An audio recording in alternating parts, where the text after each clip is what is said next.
Álvaro Sicarelli, una persona políticamente incorrecta que no tiene miedo de decir lo que piensa. Contanos, Álvaro, ¿quién sos?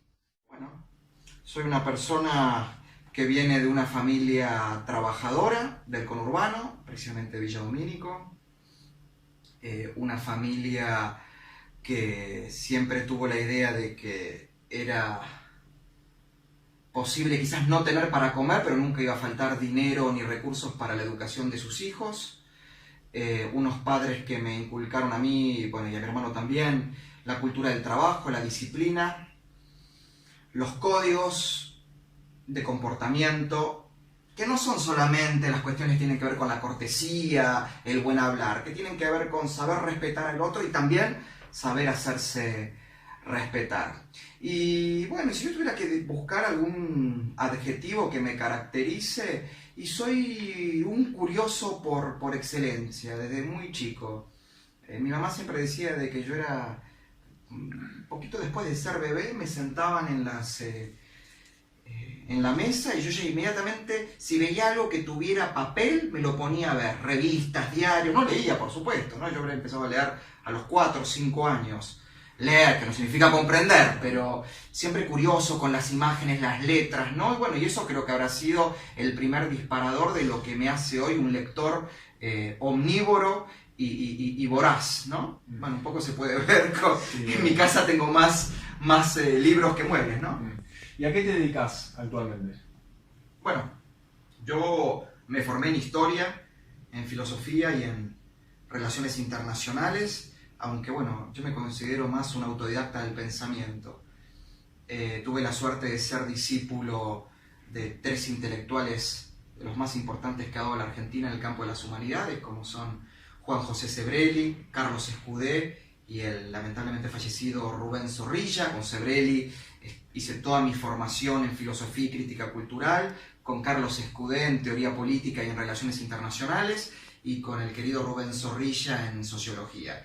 Y bueno, y esto lo he volcado al ejercicio de la docencia, soy conferencista, muchos me conocen por mi trabajo en medios de comunicación, en radio, en televisión, en redes sociales también, y bueno, un poco, y ahora empezando a indagar en el campo de la escritura. Bueno, ¿a qué edad comenzaste a interiorizarte en el campo de la política? En realidad, mi interés por la política es indisociable de mi interés por la historia.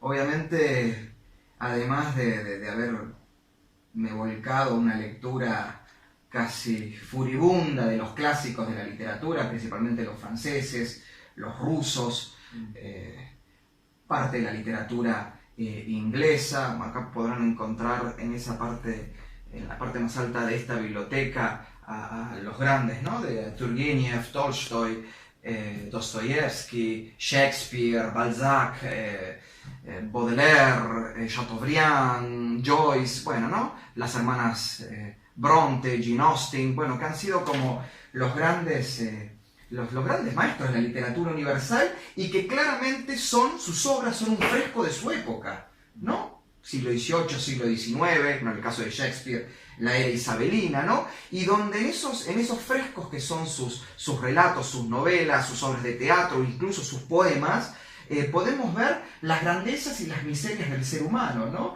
El heroísmo llevado a su máxima potencia, como también las bajezas y las vilezas que el hombre puede tener, ¿no? Y hasta incluso, en algunos casos como Tolstoy, que esas son las cosas por las cuales lo admiro tanto como autor, se manifiestan sus personajes no desde esa posición binaria o maniquea de los buenos y los malos, sino que cada personaje puede incurrir, ¿no? En la mayor grandeza y en la peor bajeza, ¿no? Que es lo que somos los seres humanos, ¿no? Un yin y un yang, un lado oscuro y un lado brillante, ¿no? Y bueno, y obviamente muchos de estos autores también incluyen personajes históricos. Claramente Guerra y Paz de Tolstoy es un fresco de las guerras napoleónicas, y bueno, leer la novela me llevaba también, obviamente, a estudiar el periodo histórico, y estudiar el periodo histórico implica estudiar los procesos políticos que atraviesan esos periodos. Tal cual.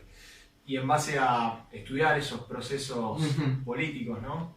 que tuvimos en nuestro país. Vos comenzaste siendo un socialista, Alfredo Palacios, Sí. con De Justo. Sí. Y primero, ¿por qué comenzaste con esa decisión? Y luego realizaste un cambio tan radical en base a tu ideología, en cuanto a tu ideología política.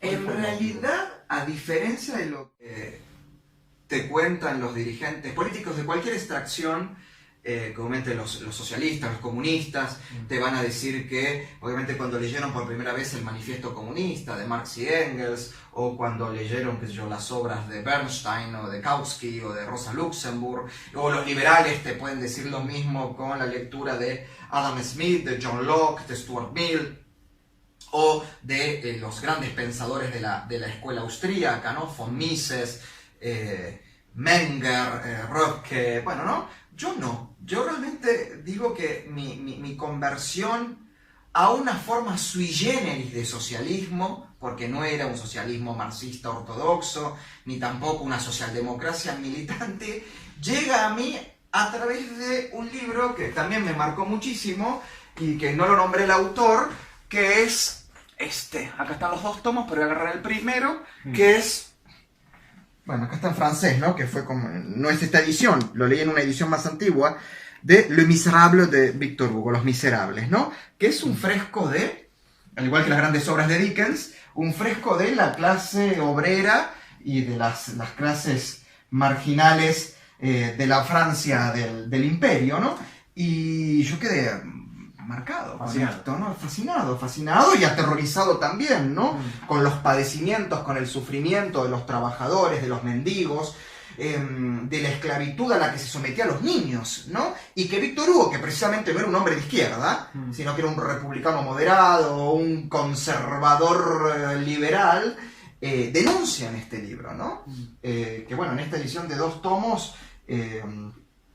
bueno, se pueden ver escenas de la época, aparecen grandes figuras de la Francia de mediados del siglo XIX, pero que en realidad se hizo muy famoso más por el musical de Broadway y por las películas que hicieron después que por el libro. Incluso hay un gran ensayo de Mario Vargas Llosa sobre esta obra, donde Mario Vargas Llosa incluso encuentra una raíz liberal a la crítica social que hace Víctor Hugo. Pero bueno, acá yo cuando leo esto dije, bueno, yo quiero formar parte del el movimiento político que defienda a los débiles, que defienda a los castigados por bueno, en ese momento un sistema de opresión que no tenía tanto que ver con el capitalismo en sí, sino con una monarquía que estaba degenerando nuevamente en Francia hacia un absolutismo.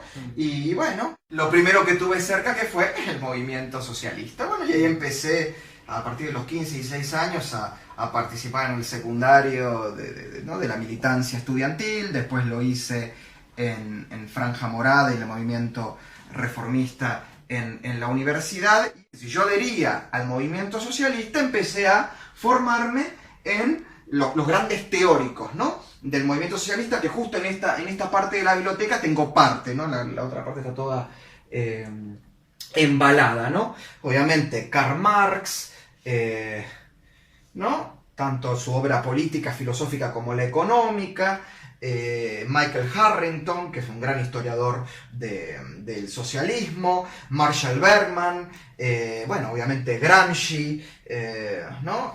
Toda la escuela de Frankfurt, que me formé mucho en eso, Habermas, Adorno, Horkheimer, Marcuse, hasta más o menos los, digamos, 20, tengo 30 y tantos, más o menos los 25, 26, 27 años, que descubro una obra que tampoco tiene que ver con la filosofía, ¿no?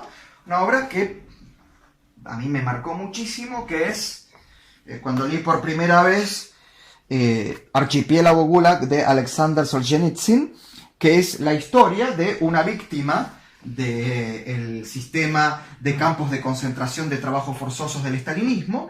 Y en este libro, que en realidad son 3 tomos, bajé uno, nada más cuenta, ¿no? lo que es el comunismo, ¿no? El comunismo es totalitarismo, el comunismo es criminalidad estatizada, institucionalizada. Y realmente estas 2000 páginas entre los 3 tomos de Archipiélago Gulag hacen que rompa casi, ¿no? Como una epifanía, rompo por completo con toda esa idea de utópica de que el socialismo en todas sus vertientes, el castrismo, el maoísmo, el stalinismo, el Khmer Rouge en Camboya, los partidos comunistas de Europa Occidental, todo esto que proponían realmente era una pura mentira y que siempre iba a degenerar en esto, ¿no? Campos de concentración, censura, tortura, bueno, todos los males, e incluso que repetía, y en algunos casos de manera más violenta, los mismos crímenes que los comunistas dijeron combatir contra el eje nazifascista. Así que bueno, este libro fue un poco donde corté, pero obviamente necesitaba no solamente quedarme con la cuestión histórica, sino también empezar a estudiar a los críticos del marxismo, del socialismo, y bueno, acá en mi biblioteca, no se ve muy bien, están todos los partes, ¿no? Pues también esta hay otra parte que está embalada, pero están los autores que más me han influenciado en esta transición hacia, no digo el liberalismo, ¿no? Sino a la defensa de las ideas de la libertad, ¿no? Con su complejidad y su pluralidad. Y voy a sacar, te voy a mostrar algunos autores que a mí me han marcado muchísimo. Por ejemplo, muchos de estos libros, yo leo mucho en francés, en inglés o en italiano. Raymond Aron, ¿no? Un ex comunista y ex existencialista, miembro también del grupo existencialista sartreano, ¿no? Este es el libro Penser la liberté, penser la démocratie, o sea, pensar la libertad y pensar la democracia, reúne los principales libros, ¿no? Donde él critica, por eso lo recomiendo mucho, ¿no? Él critica, por ejemplo, la invasión soviética a Hungría, a República Checa, ¿no? Hace todo un estudio, compara al nacionalsocialismo con el estalinismo, ¿no? Muestra... también. Exactamente, bueno, muestra las similitudes, ¿no? De estas dos fuerzas que supuestamente eran antitéticas y terminan siendo... similares, ¿no? Otro autor que también me ha marcado muchísimo, tanto por su defensa de libertad y por su crítica a los enemigos de la libertad, que es el gran Antonio Escotado, ¿no? Este jurista y filósofo español, que, oh casualidad, también fue miembro del Partido Comunista Español y luchó en el Vietcong, dentro de unas brigadas internacionales que participaron de la guerra de Vietnam. Este libro es, ¿no?, una obra cúlmine del pensamiento liberal. Pero también me gusta el escotado libertino, el escotado que defiende el uso recreativo de droga. No me quedo solamente como algunos con el escotado anticomunista. Bueno, y después obviamente hay libros que son capitales, ¿no? Friedrich Hayek, La fatal arrogancia, ¿no? Este es un libro que también fue para mí central en mi formación. Todos autores que contribuyeron de alguna manera a que vos realices ese cambio. Exactamente. Y que sigo realizando. Claro. Porque, una deconstrucción. Exacto, sí, utilizando un término posmoderno. Claro. Pero digo, la formación es dinámica y permanente y emergente. ¿Por qué? ¿Por qué es emergente? Porque mientras uno sigue adquiriendo conocimientos y sigue debatiendo con sus propias ideas, van surgiendo contradicciones. Y uno dice, ¿cómo yo pensaba esto? La característica del ser humano es no solamente la evolución, es el cambio. Entonces, bueno, este es un poco cómo yo me fui formando. Y nada, y si se dan cuenta, ¿no? El saber es bueno, pero ocupa lugar. Vamos a confirmar que el saber es poder. Ese saber es poder. Bueno, y otra cosa que yo le recomiendo siempre a todos los chicos jóvenes con ustedes, que tienen 20 años menos que yo, es la historia, leer historia, ¿no? Todo ese sector que está arriba, tengo por lo menos 4 estanterías más que están en otra habitación, es todo historia. Estos son como los libros fundamentales que yo leo y utilizo permanente. Pero leer historia, no se puede entender la filosofía, la política, la economía y la cultura entendida como expresión artística, ¿no? Y como identidad, si no sabemos de historia, si no comprendemos los procesos históricos, si no recurrimos a los 3 tipos de fuentes que nos da la historia. Esto a mí me parece central y veo mucho déficit, porque cuando a veces discuto con chicos jóvenes, saben repetir casi de memoria conceptos de economía o conceptos de filosofía, pero cuando les pedís que eso lo incluyan dentro del proceso histórico, no lo saben porque no conocen historia. Así que bueno, esto es más o menos mi... acá está un poco resumida mi formación y mis gustos. Muy bien. Estuve viendo en varias de las entrevistas que pudiste dar, vos sos un defensor del capitalismo. Te quería consultar por qué y qué opinás del capitalismo que hoy rige en el mundo. A ver, en primer lugar, a diferencia de muchos liberales que rehuyen al concepto de capitalismo, ¿por qué? Porque capitalista y capitalismo es un término que lo popularizó un pensador socialdemócrata, un economista como fue Bernard Sombart, ¿no? Y que lo utilizaba como término peyorativo. Yo no. Yo a mí no caigo en esa. Y además, a diferencia de muchos liberales, yo no veo al capitalismo como un mero sistema económico, un mero sistema de producción económica, de generación y de distribución efectiva de riqueza. Yo creo que el capitalismo es hoy el modelo, no el modelo, sino el estadio civilizatorio más alto al que ha llegado la humanidad. El capitalismo es un modelo de civilización, porque dentro de él encontramos todas las características que tiene una civilización. Hago un pequeño paréntesis, yo siempre estuve en contra del concepto de civilizaciones. ¿Vieron cuando se habla de la civilización egipcia, la civilización china, la civilización grecorromana? Yo siempre creí que existe una única civilización que es la humana, ¿no? Con diferentes estados y diferentes expresiones. Para evitar el colectivismo. Claramente. O sea, yo creo que la civilización humana ha tenido diferentes expresiones por ubicación geográfica en Occidente y en Oriente y diferentes estadios que muchas veces se han compartido. Y hoy creo que el capitalismo es el estadio civilizatorio en el que vivimos, incluso el más exitoso de todos los que hubo, de todos los modelos de civilización que hubo, por lo menos en los 10.000 años de historia registrada que tiene la humanidad. Por valores éticos, por principios económicos, y por los resultados que claramente vemos. Si uno hace un raconto de la historia, no me voy a ir muy lejos, de 1850 hasta la actualidad, uno ve que la población del planeta Tierra aumentó 6 veces, ¿no? Correcto. Ahora, quiere decir que en 1850 había 6 veces menos población. Y sin embargo, en 1850 la gente vivía, por ejemplo, como máximo, y te diría casi como un anciano, hasta los 60 años, como mucho.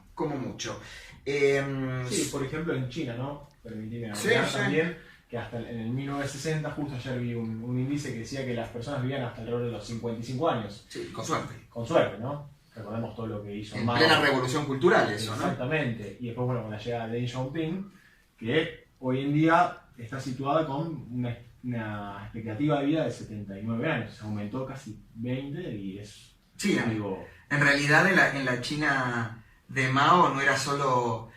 uno no vivía hasta los 55, 60 años solo por la falta de acceso a los bienes, servicios y recursos necesarios para la supervivencia. Las posibilidades de que te maten por la mera disidencia creo que era uno de los motivos más importantes por los cuales la esperanza de vida era tan baja. Pero volviendo a esto que te decía, ¿no? En 1850 teníamos 6 veces menos población y la gente vivía hasta los 60 años. La población que vivía con menos de $2 al día representaban el 80% de la población. Elementos de uso cotidiano que para nosotros hoy es nada comunes, como el jabón, por ejemplo, para el aseo, eran objetos de lujo. Bueno, en estos años, ¿no? En estos casi 200 años, ¿no? Que transcurrieron desde el inicio de la segunda etapa de la Revolución Industrial hasta la actualidad, que estamos ingresando a la cuarta Revolución Industrial, se revirtieron positivamente todos esos índices. La esperanza de vida hoy, promedio mundial, es de 70 años para los hombres, 75 para las mujeres, digo, promediando todos los países. Hoy es al revés, hoy el 80% de la población mundial vive con ingresos que lo ubican entre el sector, ¿no? Lo que podríamos llamar el sector trabajador, la clase media, media alta, y alta. El acceso a los servicios básicos, agua, luz, electricidad, gas, es amplísimo. La tecnología, que ha sido la columna vertebral de la revolución industrial, promovida por el propio espíritu del capitalismo, es la que nos ha permitido acceder a la revolución de los alimentos, la revolución de las medicinas, la revolución de las comunicaciones, ¿no? Hoy lo que antes se tardaba meses en poder comerciar o la transacción que podía costar días en hacerse, hoy es en segundos, ¿no? Hoy nos enteramos de un proceso político en Egipto, en China o en Estados Unidos en minutos, ¿no? Con sus pros y sus contras, ¿no? El ascenso de la inteligencia artificial, hoy estamos todos nosotros viviendo un capitalismo, me preguntabas en un momento, ¿no? ¿Y qué esperaba, ¿no? Estamos entrando a un capitalismo, o ya estamos, ¿no? A una civilización capitalista de carácter algorítmica, ¿no? Hoy los algoritmos casi que deciden por nosotros, nos dejan casi en bandeja nuestras decisiones, ¿no? Y hay planteamientos que hay que hacerse desde el campo de la ética, desde el campo de la economía, desde el campo de la cultura, ¿no? No vamos a ser los mismos seres humanos que lo que fueron nuestros padres, nuestros abuelos, ni hablemos nuestros antepasados, ¿no? Incluso hay un gran desafío que hace que este capitalismo hipertecnificado, que yo defiendo, yo soy un optimista racional, no soy un tecnofílico rabioso, pero soy un optimista racional, este capitalismo algorítmico, digital, ¿no?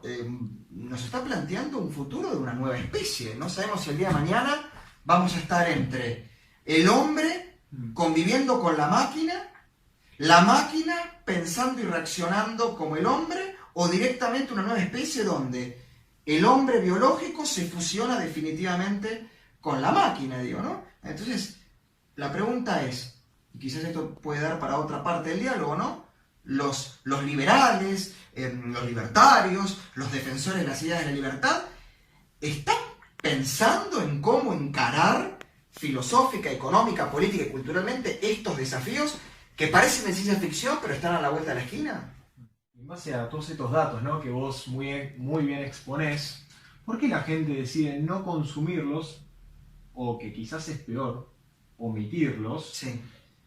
¿De quién es la culpa? Y también si a nosotros, los que opinamos que el capitalismo es el mejor sistema que existió hasta la actualidad, ¿por qué, digamos, si nos juega en contra la insensibilidad de alguna manera, que es con lo que nuestros adversarios, por así decirlo, quizás es un término muy fuerte, pero nuestros adversarios utilizan ciertas técnicas más relacionadas a lo emocional, que a nosotros nos puede llegar en contra?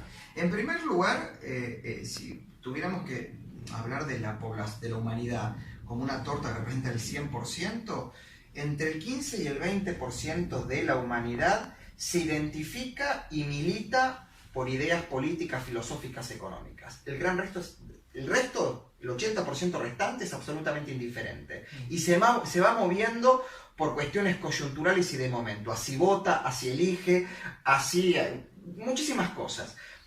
¿Por qué el 80% de la gente actúa así? Por ignorancia. O sea, la gente en un 80% es ignorante. Y la ignorancia da un confort. ¿No? ¿Viste cuando la gente te dice, mejor no, ojos que no ven, corazón que no siente, mejor no saber, ¿para qué meterme? ¿Para qué, viste, conflictuarme? Truman Capote, en un libro genial que se llama Música para Camaleones, decía que cuando, bueno, él decía Dios, ¿no? Puede ser la naturaleza también. Cuando Dios te da un don intelectual, en el caso del don de la escritura, pero puede ser el don de la reflexión, el don de lo que sea, de la ciencia, además de darte ese don, te está dando un látigo, y ese látigo es para la autoflagelación. Y realmente todos aquellos que nos adentramos al estudio de las ideas, al debate, a la defensa de esas ideas y a contradecirnos cuando vamos estudiando, nos autoflagelamos un poco y nos hacemos carne de los problemas, y la vida se nos hace un poquitito más complicada para transitar. Porque sabes que no podés solucionarlo. O pues, que es difícil y que es complejo, y a veces decís, ¿y para qué no me estoy dedicando a otra cosa en vez de estar estudiando historia, filosofía, economía, debatiendo con mis adversarios que pueden o no tener razón? No, podría estar dedicándome a otra cosa, no, yendo a bailar, yendo a comprar ropa, satisfaciendo mis ansias de acopio material, que está fantástico, es mucho más fácil. Pero te traicionarías. Bueno, claro, por supuesto, en mi caso sí. Ahora, también hay muchísimos años, siglos y siglos y siglos, de inoculación de algo que a veces se toma en sorna, que tiene que ver con la culpa, ¿no? Uy, yo tengo todo esto y lo tengo, pero por tenerlo otro no lo tiene, ¿no? No, lo que tengo yo le falta al otro. Se deriva la justicia social. Exactamente, donde hay una necesidad, hay un derecho, nace un derecho, ¿no? Bienaventurados los pobres porque de ellos será el reino de los cielos, ¿no? Es más fácil que un camello atraviese el ojo de una aguja que un rico ingrese al reino de los cielos. Y así, taca, taca, taca. Entonces después no solamente se genera una culpa, sino que después se genera una impostura cool donde yo tengo el mejor teléfono, el auto de alta gama, vivo en el mejor barrio, pero de la boca para afuera milito, ¿no? Social Justice Warrior, hago una militancia de defensa del pobre, del desvalido, de las minorías, porque tengo que mostrar, ¿no? También que tengo esta cosa aberrante que se llama conciencia social, ¿no? El comunista con iPhone. Sí, el comunista, el pelotudo. En realidad, digamos, porque, a ver, hay comunistas que son gente equivocada, pero gente seria. Acá esto ya estamos hablando de gente que es mononeuronal, que es pelotuda, que es imbécil, porque si no, le estaríamos faltando el respeto a una gran tradición de pensadores y dirigentes políticos con buenas intenciones, que han querido cambiar su realidad, lo hicieron de forma equivocada, no incurrieron en los crímenes de Mao, de Lenin y de Stalin o de Castro, pero estamos comparando con, qué sé yo, anencefálicos de la calaña de qué sé yo, las actrices argentinas, Marina Pichot, qué sé yo, Miriam Bregman, Nicolás del Caño, Tante Palma. Estoy poniendo gente que me parece pelotuda. O sea, no digo que es mala gente, me parece que es pelotuda. Y hay que reivindicar el concepto del pelotudo. Pero no son ellos, sino son los que lo siguen. Bueno, acá está lo peligroso de ser pelotudo. Porque comúnmente el pelotudo, cuando tiene alguna dosis de carisma o los recursos mediáticos necesarios, se instala y genera esto que te digo que es grave, que es tener seguidores. Y esos seguidores, por derecha o por izquierda, se vuelven más papistas que el Papa, entonces se vuelven más dogmáticos, más cerrados, más autoritarios y más colectivistas que sus pelotudos líderes. El fanático. Exactamente, ¿no? El pelotudo fanático. ¿Dónde nos ubicarías vos? Ya estuvimos hablando bien sobre el capitalismo, entonces, en un centro derecha, en una derecha, a vos no te gusta el totalitarismo, el extremismo. El colectivismo, no me gusta ninguna de sus formas. Tampoco el colectivismo. Sí. Claro. ¿Dónde nos ubicarías? A los defensores de la libertad, sí. Vos decís en tipo cuadrante de Nolan, derecha, izquierda, centro, yo creo que estamos arriba. Arriba. Sí, tendríamos que hacerlo tipo de 4 dimensiones, de tercera, cuarta dimensión. Estamos arriba, ¿pero por qué? Por estos desafíos que están a la vuelta de la esquina. Estamos entrando en la tercera década del siglo XXI y seguimos debatiendo como si estuviéramos en una banca en la Asamblea Francesa de 1790, ¿no? Donde en la derecha estaban los monarquistas, ¿viste? Los girondinos, qué sé yo, todos los jacobinos. Papá, esto ya no va más. Ya no va más. A ver, ¿por qué? Porque lo que tenemos que hacer los que defendemos la libertad es defenderla con datos que están comprobados por el método científico. ¿Está? Que como bien dijo Popper, son datos comprobados hasta que no aparezca una nueva comprobación que demuestre que eran falibles, que lo refute. ¿No? Ahora van a acusar a Popper de marxista cultural, porque también tenemos del lado, ¿no? Del lado de que supuestamente está en contra del pensamiento colectivista, culposo y trosco pelotudo, también del otro lado tenemos gente que ante la más mínima, ni siquiera digo disidencia, opinión o manifestación de un modelo alternativo de defensa de la libertad, ya somos todos, y me incluyo, plausibles de ser catalogados de marxistas culturales, en mi caso libertrolo, sodomita, pedófilo, qué sé yo, liberto rockerito, pero todas esas características. Digo, muchas veces aquellos que dicen defender las ideas de libertad, por sus formas y sus acciones se terminan transformando en aquellos que dicen aquellos que dicen combatir. Esta es la gran contradicción, que es lógico porque son seres humanos también, ¿no? Justamente. ¿Cómo ves al liberalismo en nuestro país de cara al futuro? Sí. Bueno, el liberalismo en Argentina nunca existió. En Argentina lo que hubo fue un periodo que para mí fue donde mejor se representaron o se vieron representadas en hecho las ideas de libertad, que fue las presidencias.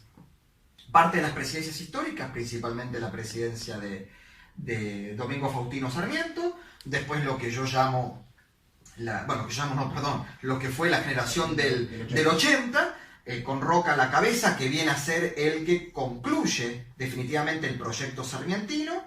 Y Alberti. Sí, bueno, pero yo hablo de aquellos que tomaron función pública, ¿no? Por eso digo, Alberti, digamos, es como un intelectual. No es un ideólogo, pero yo estoy hablando de Sarmiento, ha tenido la dualidad de ser un intelectual, intelectual y además un dirigente político, como también lo fue Mitre, qué sé yo, no olvidemos que Mitre fue fundador de un diario y tradujo la Divina Comedia, estamos hablando de Avellaneda también.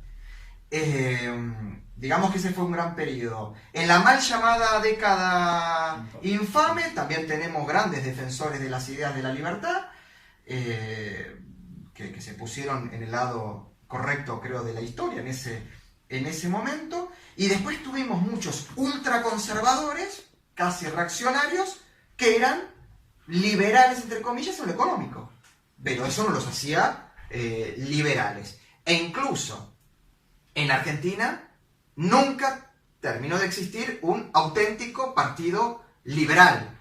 Liberal en lo económico, liberal en lo político y liberal en lo social y cultural. Como lo hay, como lo hubo, por ejemplo, lo fue el Partido Colorado en Uruguay, como fue el Partido Radical Liberal en Chile, como lo fue el Partido Liberal Colombiano. Ahora, obviamente, podríamos decir que degeneraron una posición socialdemócrata. Te hablo en el siglo XIX, principio del siglo XX. No lo hubo en Argentina.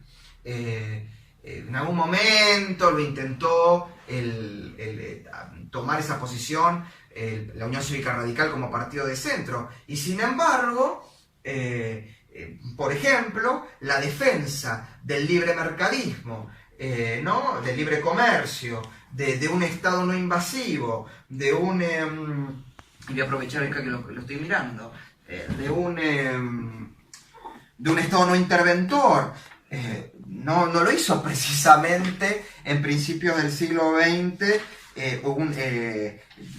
los partidos que uno podría llamar liberales o conservadores, sino que lo hizo peculiarmente, ¿no? para sorpresa de muchos, el Partido Socialista Argentino. Por eso se ríen mucho cuando yo decía que yo era socialista de Palacios y de Juan de Justo. Y sí, yo soy socialista. Esos derechos que se adjudica posteriormente el peronismo, pero que exactamente, también con Alicia Moro de Justo. Eso, por supuesto, pero digamos que, bueno, es de una tradición socialdemocrática. Ahora, en el campo de la economía, uno encuentra, ¿no? Por ejemplo,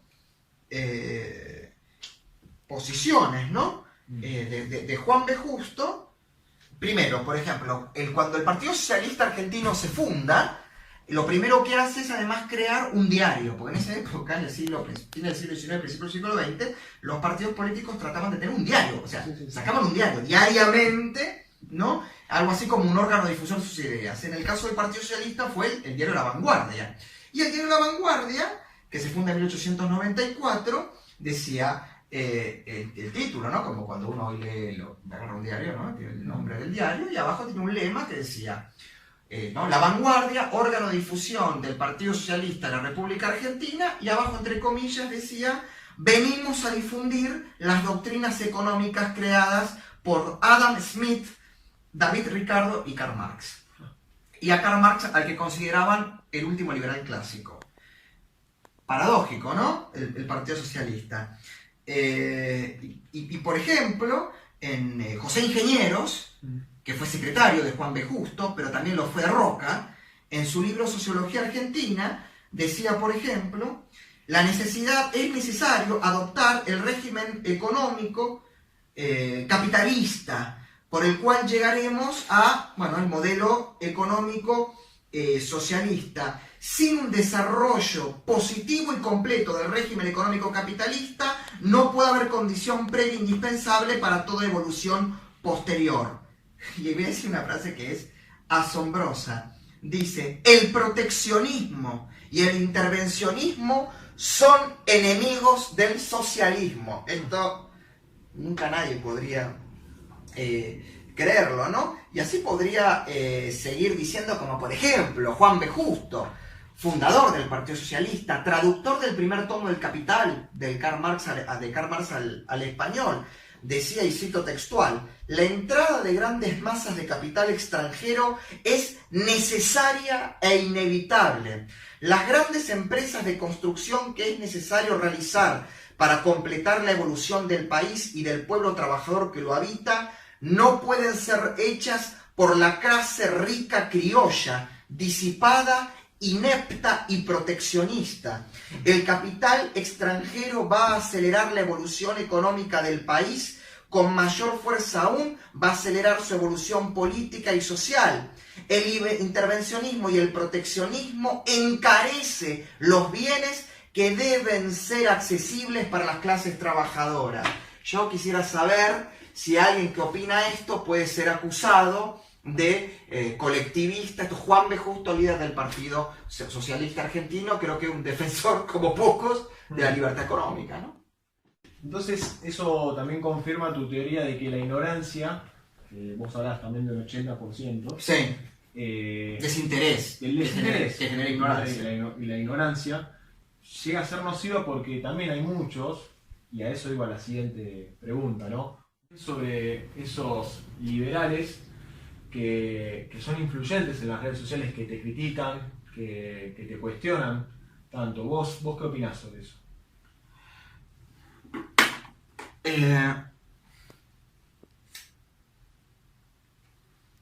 Hay un problema con tu pregunta, que vos utilizás a aquellos que me critican y me contradicen. En realidad lo único que hacen es insultarme, porque para criticarme y contradecirme en realidad tendrían que tener un argumento un poquitito más elaborado al que recurren, ¿no? Yo no... Me cuesta muchísimo debatir o creer que estoy debatiendo con aquellos que hacen macartismo low cost, ¿no? Porque lo único que saben decir es a qué se puede esperar de alguien que en algún momento adhirió al socialismo, que defienda cuestiones que yo creo que son vertebrales en el liberalismo, ¿no? Defensa de los derechos civiles, ¿no? De la propiedad total sobre el cuerpo de uno. Entonces a mí realmente no puedo darle entidad a esos sí que creo pseudo liberales, ¿no? Porque de liberales no tienen absolutamente nada. Yo creo que se tendrán que sacar la camiseta del liberalismo, ponérsela al conservadurismo y armen un partido conservador y está todo bárbaro. Me parece que es importantísimo para el sistema político argentino que haya un partido conservador, fuerte y con un programa de gobierno fuerte y que pueda tener en su capítulo económico posiciones liberales. Ahora lo que me preocupa es que hay supuestos libertarios que han usurpado el discurso de la libertad para en el medio hacer lo que yo llamo nazismo por goteo. Hay algunos personajes bastante impresentables que por un librito que se está vendiendo mucho por Amazon, no sé por qué mecanismos de venta digital, lo han transformado en un evangelio, y entre algunas partes y capítulos de ese libro, bueno, hay cosas bastante moralmente y éticamente bastante cuestionables. Incluso uno de sus autores se reconoce admirador de confesos neonazis y negadores del holocausto. Incluso hay seguidores de este autor que, reivindicando la obra de Hans Hermann Hoppe, están promoviendo como un chiste la idea de crear ciudades, estados autónomas donde la expulsión del negro, del homosexual, del portador de HIV, de lo que todos aquellos consideren un subnormal, sea una práctica contractual normal. A mí me parece bastante preocupante eso. Pero bueno, mira, en algunos puntos a veces la historia se repite, ¿no? Y estas cosas ya han pasado. En algún momento en Argentina estuvo Tradición, Familia y Propiedad, que era un grupo de ultraconservadores, reaccionarios, que con la bandera de la familia, la moral, el orden y el tan usado latiguillo de la defensa de la vida, han generado todo este revuelo. Estas modas pasan, ¿no? Yo creo que esta moda va a pasar. Esta moda va a pasar quizás por aburrimiento, por exilio voluntario de algunos de sus líderes que se van a estudiar al extranjero, y por la falta de carisma de otros, o porque se va mostrando lo que realmente son. Así que no, ¿qué debate? Bueno, preferís no darle importancia. No, debato con gente que sabe argumentar. Okay. ¿Qué opinas de este contexto u escenario político? Y también, si vos me querés responder, tenés la libertad absoluta, ¿a quién vas a votar en las próximas elecciones? Bueno, vamos a arrancar con la coyuntura actual. La coyuntura claramente es muy compleja. Estamos recién con los atisbos de una salida de una de las crisis económicas más fuertes que hemos tenido, pero mucho menor que la del 2002 y la del 2001, o el Rodrigazo, o muchísimas otras que nos antecedieron. Yo creo que la crisis económica tiene responsables y principalmente se reduce al gobierno nacional, que creo que subestimó la gravedad de la herencia, creyó que tenía suficientes recursos para poder neutralizarla, y por cierto optimismo e ingenuidad no la comunicó desde el vamos para poder buscar el apoyo de la población para aplicar las reformas duras y quirúrgicas que había que aplicar para evitar, ¿no?, la devaluación, el pico inflacionario y bueno, todo lo que estamos viviendo ahora, que pareciera, hoy se acaban de dar los datos de inflación, la inflación por tercer mes consecutivo está bajando, empieza a haber una caída, ¿no? Se desacelera la caída de la producción industrial, ¿no? Bueno, estos datos que están informando ahora los organismos estadísticos del gobierno y también las consultoras privadas. Estamos ya con casi superávits gemelos.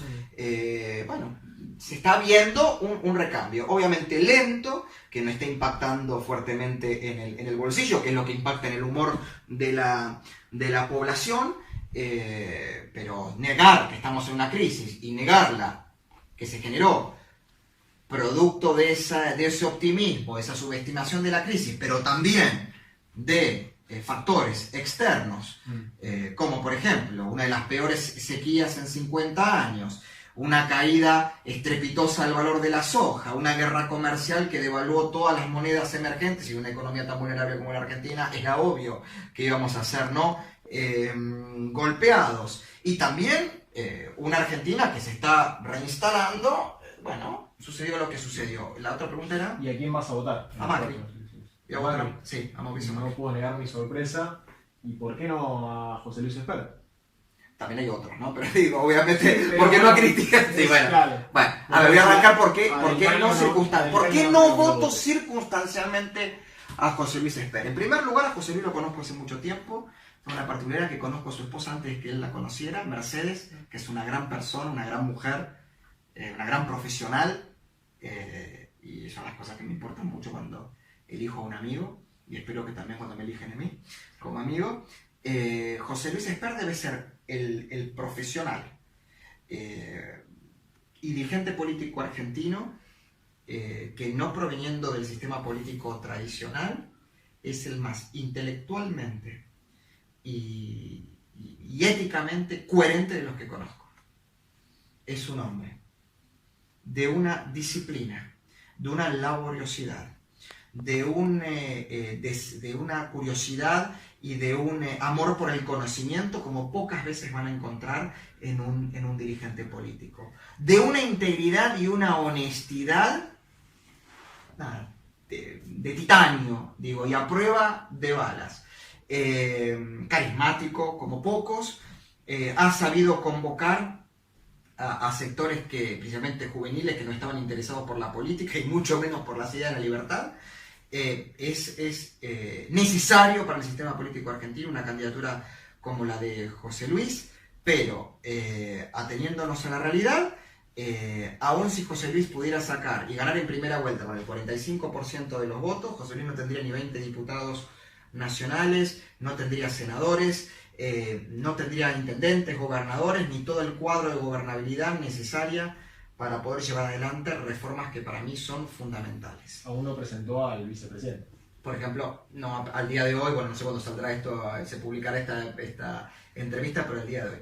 Pero repito, para mí José Luis es ineludible para la democracia argentina y sumamente necesario. Es una gran persona, intelectualmente y técnicamente hiperformado, y nada, le tengo el máximo aprecio dentro de todos esos campos.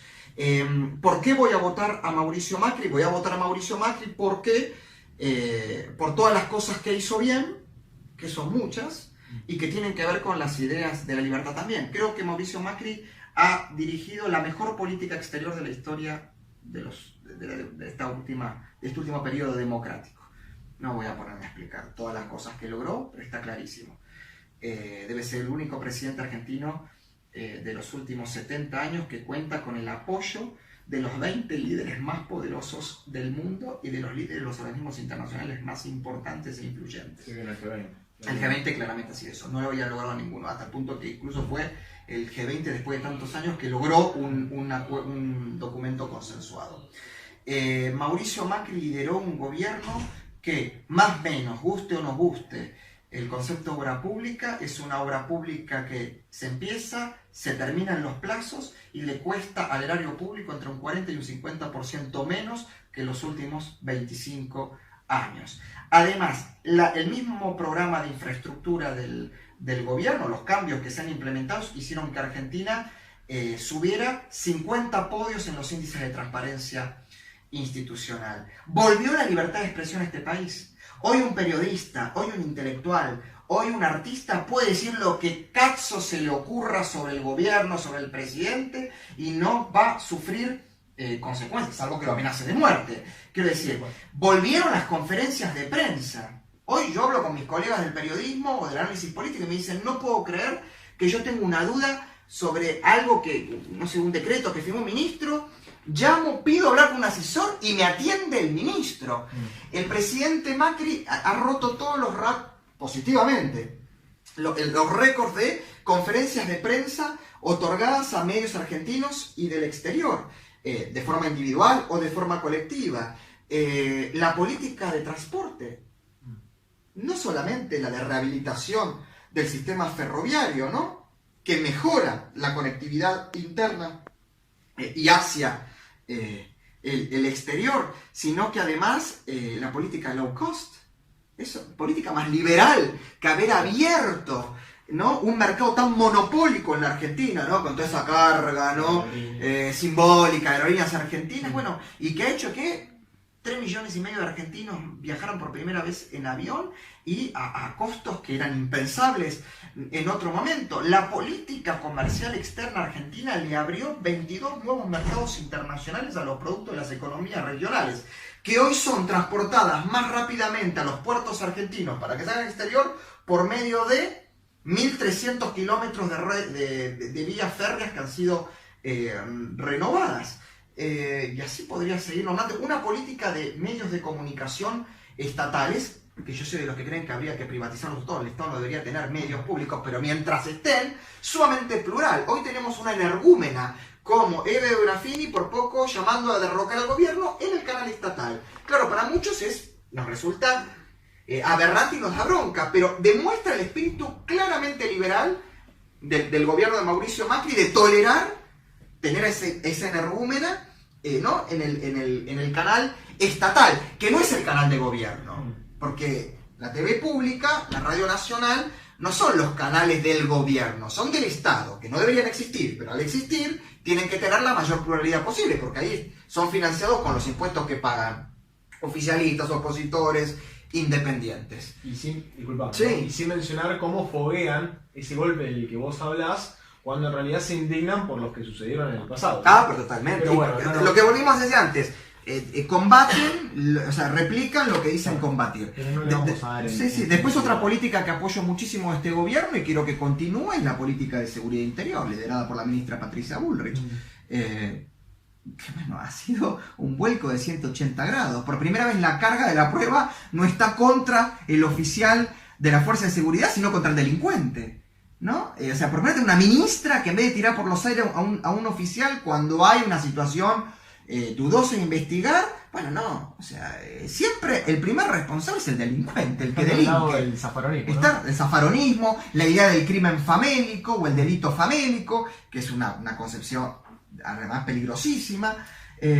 Bueno, y así podría nombrar muchas cosas, ¿no? Y además tiene la estructura política, claro. y ahora con el ingreso de Miguel Ángel Pichetto a la fórmula, que es un gran negociador, un gran articulador de leyes, y ahora se están hablando de varios partidos provinciales que acaban de ganar gobernaciones como la de Neuquén, Río Negro, Misiones, se están sumando a la coalición oficialista, le daría a Mauricio Macri los recursos políticos necesarios para aprobar aquellas reformas que, por diversas razones y circunstancias de la coyuntura política y económica, no se pudieron aplicar. Por ejemplo, la reducción del gasto público, la reforma previsional, la reforma tributaria y la reforma laboral. Y acá me gustaría dejar algo bien en claro. Yo soy oficialista porque creo que este gobierno es el mejor que podemos tener dentro de las circunstancias que tenemos. Porque creo en las buenas intenciones del presidente Mauricio Macri y de su gobierno. Creo que hay grandes valores técnicos en este gobierno y por todas las políticas que creo que se aplicaron bien. Ahora bien, si el año que viene, con mayor representación parlamentaria, con un gran articulador como va a ser Miguel Ángel Pichetto en el Senado, con más partidos que se han sumado, realmente no se sienta el gobierno a discutir, por ejemplo, la baja de la presión tributaria para las empresas y para, obviamente, los contribuyentes, una reforma laboral que desmonopolice la representación sindical, que elimine la eternización de los dirigentes sindicales, que le quite el manejo de las obras sociales, que la caja económica negra que tienen los sindicatos para hacer las barbaridades que hacen, y bueno, y tantas otras reformas que se tienen que hacer. Realmente voy a tener que empezar a cuestionarme mi condición de oficialista coyuntural y tendré que pasar ya a una acción mucho más crítica. ¿Esto qué quiere decir? Yo no soy un oficialista obsecuente, ni soy un militante sectario, ni, creo que es San Mauricio Macri, ni San Cambiemos, ahora Juntos por el Cambio. No. Apoyo, con fuerza, con decisión, pero también soy crítico. Y esto también vale para que, si José Luis Espert logra representación parlamentaria e institucional, sería bueno que se haga un acuerdo con la coalición oficialista, si es reelecta, para llevar adelante estas reformas y que sus diputados también las defiendan y le den mayor impulso liberal al gobierno de Mauricio Macri. Expusiste muchos hechos, ¿no?, que pudo realizar Mauricio Macri y también otros que recién comentaste que podría llegar a implementar en caso de ganar con esta fórmula nueva de Juntos por el Cambio, con Pichetto. Pero vos considerás que gran parte de la sociedad piensa inevitablemente con el bolsillo y es por ese motivo que le da la posibilidad a un retorno de Cristina Fernández de Kirchner? Mira, si suponemos que el retorno es cierto en base a las últimas encuestas, bueno, realmente me tengo que dudar porque las encuestas últimamente vienen fracasando, en la provincia fracasaron casi todas. También me pareció muy irresponsable hacer encuestas de intención de votos cuando no estaban ni siquiera formalizados los frentes, ya ni siquiera las candidaturas, los frentes. Todavía las candidaturas hasta el 22 de junio hay tiempo, pero vamos a suponer que es cierto y que todavía Cristina, la alianza Alberto Fernández de Kirchner iba a decir, bueno sí, digamos que es Alberto Cristina Fernández de Kirchner, todo así, como un binomio simbiótico. Supongamos de que vuelve y la condición es, bueno, será parte de esa ignorancia, idiocia, consumista, cortoplacista, muy típica de aquellos que favorecen el ascenso de los populismos. No me lo puedo explicar de otra manera. Pero creo que se ha generado un núcleo duro, antipopulista, que por convencimiento pleno o por apoyo crítico va a seguir acompañando al presidente Mauricio Macri. En parte le va a dar el voto también a José Luis Espert, que dice, sí, la economía es importante, pero también una democracia republicana consolidada, con todo lo que eso implica, es condición necesaria también para el desarrollo económico. Entonces no se quedan solamente con el hecho de poder comprarse un plasma, irse de vacaciones, o bueno, saciar a sus deseos, que son muy válidos y respetables, pero que en estas circunstancias, en un momento de transición donde queremos sentar las bases de una Argentina distinta, no tiene que ser solamente el principal motor, el capítulo económico. Debate que tengo también con muchos liberales y libertarios que se centran solamente en la reforma económica y no solamente en la reforma democrática y republicana que este país necesita. Muy bien, para concluir, ¿no? De alguna manera con esta rica entrevista que tuvimos, ¿te sentiste cómodo? Sí, muy cómodo. Estoy en mi casa. Sí, no me siento cómodo en mi casa. Pero sí, muy cómodo, muy agradecido. ¿Proyectos de cara al futuro? Bueno. ¿Una idea? Mira, en lo personal estoy muy abocado, estoy dictando conferencias en el interior del país, con algún proyecto de ir a dar también algunas afuera, sobre muchos de estos temas de que hemos hablado. Estoy con mi proyecto radial con Emanuel Danán, que se llama Malos Necesarios, donde un poco cada uno de su óptica debatimos, ¿no? Algo así como tipo unos francotiradores contra toda forma de colectivismo, por derecha o por izquierda. Bueno, a partir ahora de julio, de los primeros días de julio, comienzo ya formalmente de nuevo a trabajar como columnista y analista político de temas nacionales e internacionales en 6 canales de televisión, formalmente, y después también como invitado, lo mismo en radio. Así que y estoy ahí escribiendo algo, estoy viendo si voy para el lado del ensayo o para el lado de la ficción. Así que evaluando y trabajando con mi querido maestro Juan José Ciblelli en la reedición de un libro que fue muy importante en la década del 80 y en la compilación de toda su labor periodística. Así que un año bastante movido y bueno, y aportando de mí todo lo mejor para que el 10 de diciembre, en mi caso, Mauricio Macri vuelva a jurar como presidente de la nación, pero más importante, que el populismo autoritario, colectivista sea derrotado definitivamente y podamos ya empezar a trabajar por una Argentina moderna, democrática, republicana, que es nada más y nada menos que una Argentina liberal. Bueno, muchas gracias. No, por favor, a usted. Muy bien, esta fue la entrevista con Álvaro Sicarelli para Liberales por el Progreso. Muchas gracias.